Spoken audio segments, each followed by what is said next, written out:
ito na po. Paano po ba natin itong ginawa?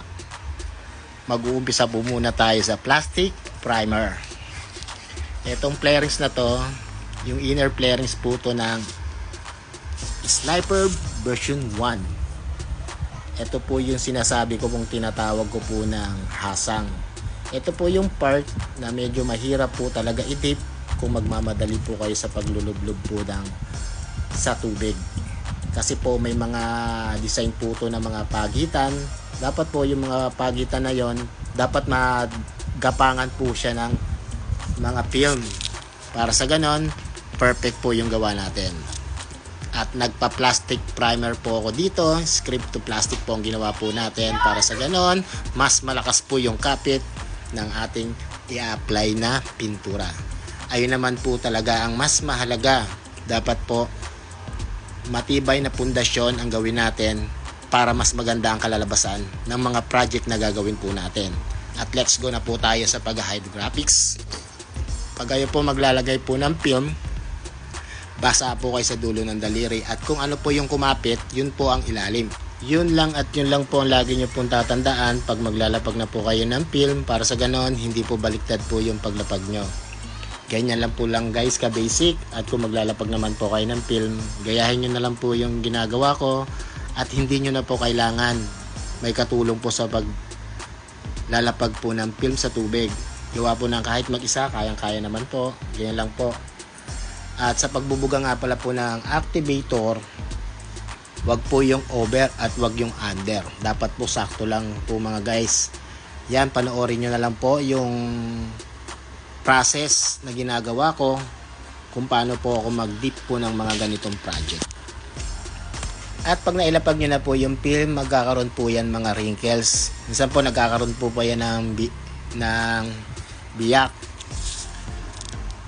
I-stretch nyo lang po yon, tapos hihintayin nyo po mga 30 seconds or 1 minute para maging makinis po siya, para pwede na po siyang i-activator.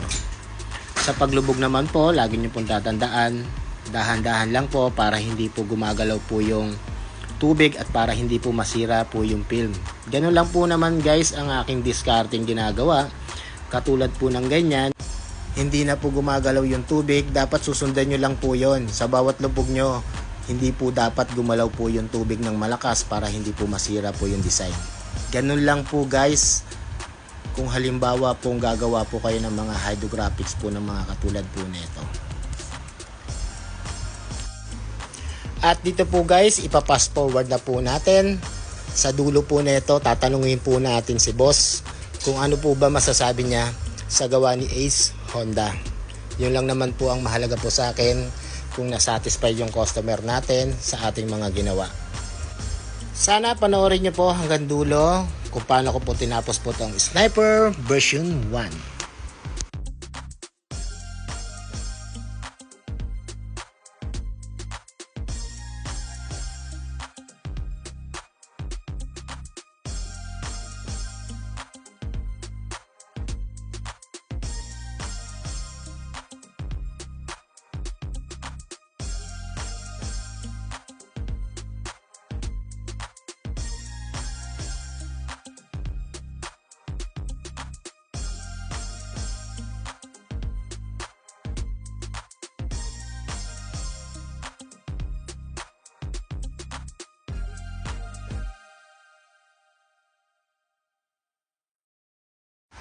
At ito na po guys yung finish ng ating project.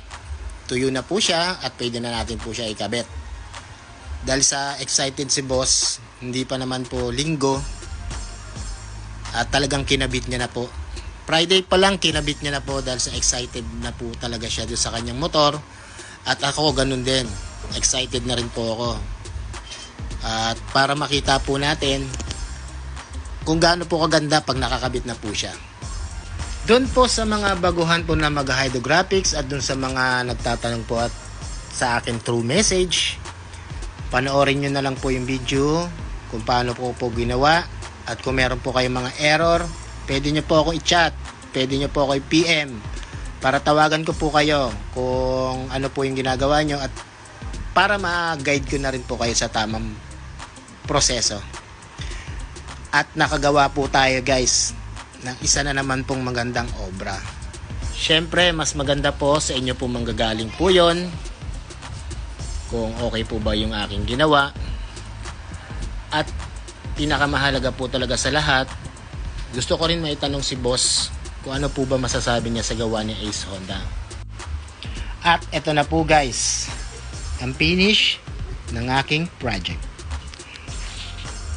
At nandito na po si boss. At ito na po yung aming project na ginawa. Ang laki ng transformation talaga na itong motor na to. Tatanungin natin si boss kung ano masasabi niya ba sa gawa ni Ace Honda. Boss, ano ba masasabi niyo sa gawa ni Ace Honda? Salamat sa pag-transform ng panibagong mukha ng aking motor. Napaganda. Sobrang na-amaze ako dun sa kinalabasan. Salamat na salamat. Maraming salamat din boss sa tiwala boss. At lagi po kayo ingat. Yan. Isa na naman po sa pinakamagandang nagawa natin sa ating project. At sa kanya na po. At kayo na rin po guys gumusga. Meron pa po kami gagawin dito at binabalakan daw niya na i-hydrographics namin yung kanyang mags. Muli maraming po salamat. Kita-kita lang ulit po tayo next project. Bye bye.